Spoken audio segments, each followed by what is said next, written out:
हर खबर पर होगी आपकी पकड़। डाउनलोड कीजिए एबीपी लाइव ऐप। और इस वक्त की बड़ी खबर आपको बता देते हैं। श्याम रजक आरजेडी में शामिल। सीधे आपको लिए चलते हैं प्रेस कॉन्फ्रेंस में, लेकिन उससे पहले इस वक्त की बड़ी खबर, श्याम रजक आरजेडी में शामिल हुए। देखिए, श्याम रजक आरजेडी में शामिल हो गए हैं। राबड़ी देवी के आवास पर पहुंचे हैं वो, और ये तस्वीरें आप देख रहे हैं वहीं की।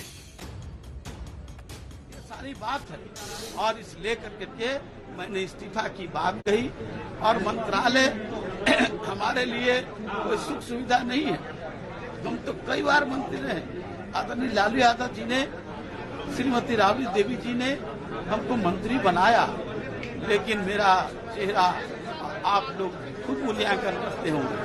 आज मैं जिस विभाग, उद्योग विभाग मरणासन था, चाहे खादी मॉल का सवाल हो, हैंडलूम हाट का सवाल हो, या भागलपुर में सिल्क सिटी का सवाल हो, चाहे बुनकरों का जो पावर लूम जो गया में जो भूखहाल थे, उनके लिए रोजगार की व्यवस्था हम लोगों ने करने का काम किया। लेकिन जिस तरह से वहाँ काम किया गया कि काम को कैसे रोका जाए, तो मुझे एक प्रताड़ना हुई। और इस कारण ये सारे सवाल हैं जिसके कारण हम उनको छोड़ना चाहे या छोड़ने का काम किया। अब बड़ा हास्यास्पद लगा, रात में उन्होंने आ गया मीडिया के द्वारा कि हमको बर्खास्त किया गया। तो जो जनता दल यू का संविधान है, संविधान हमारे पास कॉपी है, संविधान है ये जनता दल यू का। उस संविधान में धारा 19 के अंतर्गत है कि आप कैसे निकाल सकते हैं, किस पर कार्रवाई कर सकते हैं। मैं राष्ट्रीय परिषद का सदस्य और नीतीश कुमार जी का नामांकन जब हो रहा था राष्ट्रीय अध्यक्ष का, तो मैं उसके प्रस्तावक था। तो जब मुझको ही जब निकाल दिए, और मैं राष्ट्रीय परिषद का सदस्य हूँ, और मुझको आपने निकाल दिया, और आपने बिना 10 मिनट में सब कुछ हो गया, तो जो राष्ट्रीय जनता दल के अपने संविधान की रक्षा न कर सकता हो, उससे क्या उम्मीद की जा सकती है। राज्य की संविधान, राज्य की रक्षा और राष्ट्र की और भारत का संविधान को कैसे बचाया जा सकता है। एनआरसी आप देख रहे हैं किस तरह से जो दलित हैं, जो पिछड़ा है, जो मुस्लिम है, अकलियत है, उनके साथ अत्याचार का काम जो हो रहा है, ये सारे सवाल हैं। और ये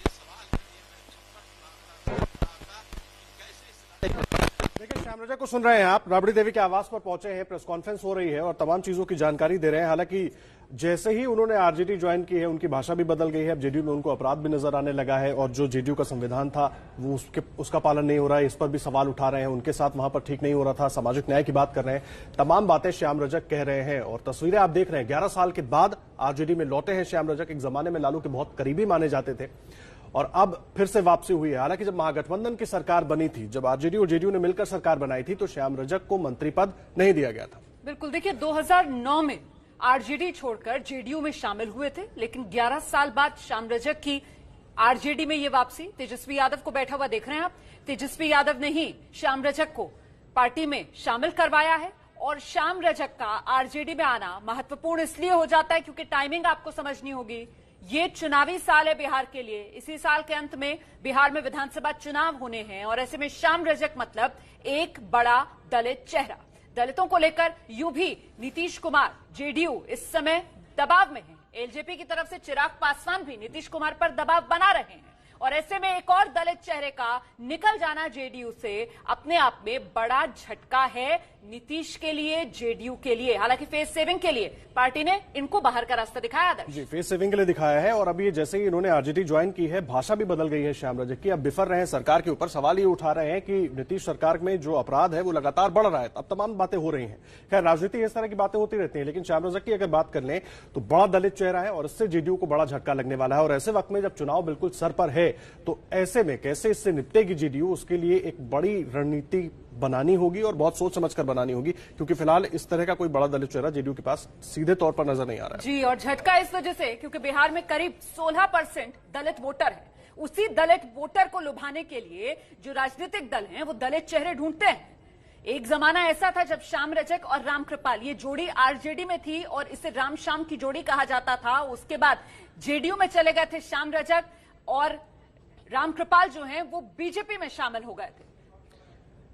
जी, और दोनों ही एक साथ, एक जेडीयू और एक बीजेपी में, लेकिन अब वापसी हो रही है श्याम रजक की 11 साल के बाद। 2009 में पार्टी छोड़ी थी श्याम रजक ने, 2009 में नीतीश कुमार के साथ आ गए थे, जेडीयू में आ गए थे, उसके बाद मंत्री भी बनाए गए और जब महागठबंधन की सरकार बनी तब इनको मंत्री पद नहीं दिया गया था। हालांकि उस वक्त इन्होंने ये कहा था कि मंत्री पद मिलना ना मिलना वो उनके लिए कोई बहुत बड़ी बात नहीं है, लेकिन फिर जैसे ही जेडीयू और बीजेपी की सरकार बनती है इनको फिर मंत्री बनाया जाता है और अब इन्होंने वापस आरजेडी का रुख कर लिया है।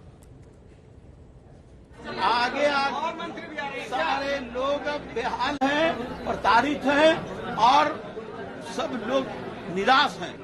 आगे आगे देखिए क्या होता है, ऐसा देखिए आगे आगे होता है क्या। ठीक है, हम बोल रहे बैठ लो भैया।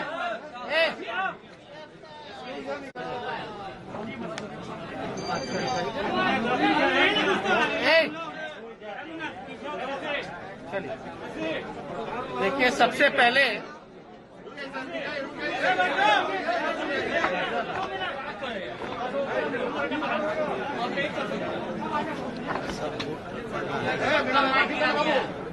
जगह दे दो ना भाई, जल्दी जाइए ना, बोलना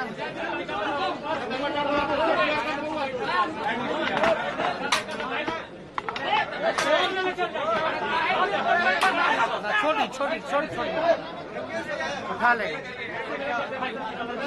चलिए इधर कर,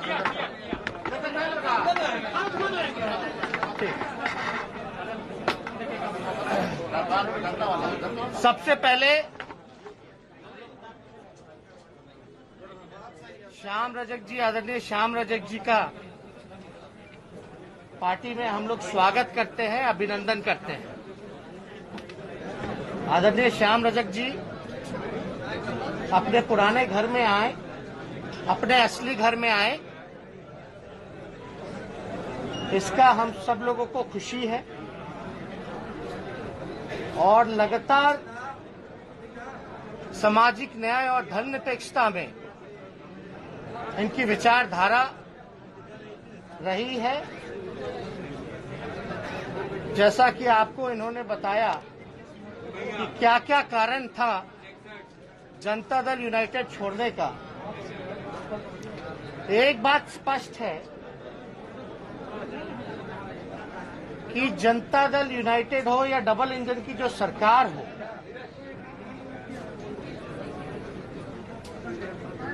जिस प्रकार से सरकार चल रही है उसमें जनप्रतिनिधियों का कोई महत्व नहीं रह गया, कोई सम्मान और इज्जत नहीं रह गया है। पूरी तरीके से बिहार में अफसरशाही लागू हो चुकी है और लगातार बिहार में चाहे बढ़ता अपराध हो, चाहे बिहार बेरोजगारी का केंद्र बन गया हो। तो श्याम रजक ने फिर से लालटेन थाम ली है, तेजस्वी यादव ने उन्हें आरजेडी में शामिल करा दिया है। और देखिए, इस बीच बिहार में राजनीतिक उठापटक को लेकर एक और बड़ी खबर, आरजेडी से निकाले गए 2 विधायक, एक महेश्वर यादव और दूसरी प्रेमा चौधरी, आज दोपहर 3 बजे जेडीयू में शामिल होंगे। और सासाराम से आरजेडी के विधायक अशोक कुशवाहा के भी जेडीयू में शामिल होने की खबर मिल रही है। आरजेडी के 2 विधायक आज जेडीयू में शामिल होंगे और सासाराम से आरजेडी के विधायक अशोक कुशवाहा ने भी आरजेडी छोड़ दी है, उनके भी जेडीयू में शामिल होने की खबर मिल रही है। एक तरफ श्याम रजक आरजेडी उन्होंने अभी अभी ज्वाइन की है और दूसरी तरफ आरजेडी से पहले जो 3 विधायकों ने छोड़ा था उनमें से 2 विधायक उनके जेडीयू में शामिल होने की खबर है और अशोक कुशवाहा ने भी छोड़ दिया है, सासाराम के विधायक हैं और वो भी शामिल होंगे। और सीधा रुख करेंगे, प्रकाश कुमार हमारे साथ लगातार जुड़े हुए। प्रकाश, क्या मिल रही है ताजा जानकारी? तीनों विधायक ज्वाइन करेंगे जेडीयू। देखिए, जो सबसे पहली टूट हुई थी वो आरजेडी में 5 एमएलसी वो टूट कर आ गए थे। नीतीश कुमार के नेतृत्व में जनता दल यूनाइटेड इन लोगों ने ज्वाइन कर लिया था। इस बीच में फराज फातमी भी जो खिलाफ चल रहे थे, उनके पिता अशरफ फातमी वो मिल चुके थे जेडीयू में और विधायक है फराज फातमी, तो आज वो नहीं मिल रहे हैं, बल्कि 2 और विधायक जिन्हें पार्टी से निष्कासित कर दिया गया है आरजेडी से, महेश्वर यादव और प्रेमा चौधरी, ये दोनों तो जेडीयू में शामिल हो ही रहे हैं। साथ ही प्रेमा चौधरी के अलावा अशोक कुशवाहा जो सासाराम से आरजेडी के विधायक हैं, उनकी भी खबर है कि वो भी आज पार्टी की सदस्यता ग्रहण कर लेंगे। तो जाहिर है कि आने जाने का सिलसिला चुनाव से पहले जो अमूमन देखा जाता है, हर साल जब भी चुनाव होते हैं, जब भी 5 साल पर चुनाव हुए हैं या फिर इसके बीच में भी लोग पाला बदलते रहते हैं, तो इस बार भी उसी तरह से एक बार फिर ये सिलसिला शुरू हो गया है। लेकिन चुनाव से पहले ये सिलसिला शुरू होना और इसमें ये तेजी आना, ये संकेत किस दिशा में दे रहा है? ये बात हर कोई, भले ही पार्टियां कह रही हों कि समय पर चुनाव नहीं होने चाहिए, कोरोना की वजह से चुनाव को टाल दिए जाने चाहिए, लेकिन अब तक जो जिस तरह से मामला बढ़ रहा है, इससे साफ जाहिर हो रहा है कि हर पार्टियों को ये संकेत मिल चुका है कि चुनाव समय पर ही होंगे। तो जाहिर है कि उसके पहले लामबंदी और तैयारी हर तरह से शुरू हो चुकी है और इसी का नतीजा है कि आने वाले दिनों में और भी आपको देखने को मिलेगा ये दिलचस्प नजारा, एक पार्टी से दूसरी पार्टी तक जाने का, किसी का घर वापसी तो किसी के घर छोड़ने की, तो ये सब सिलसिला जी प्रकाश, जाहिर सी बात है अभी चुनाव करीब है तो इस तरह के और घटनाक्रम देखने को मिलेंगे। आप रहे हमारे साथ। और देखिए, इस बीच एलजेपी की भी प्रतिक्रिया आ गई है। श्याम रजक जिस तरह से जेडीयू छोड़कर शामिल हुए हैं आरजेडी में, श्याम रजक के आरजेडी में जाने पर एलजेपी की तरफ से कहा गया है कि ये उनका आरजेडी में जाना दुर्भाग्यपूर्ण है। श्याम रजक का एनडीए से जाना दुर्भाग्यपूर्ण है, एलजेपी की तरफ से ट्वीट करके ये कहा गया है।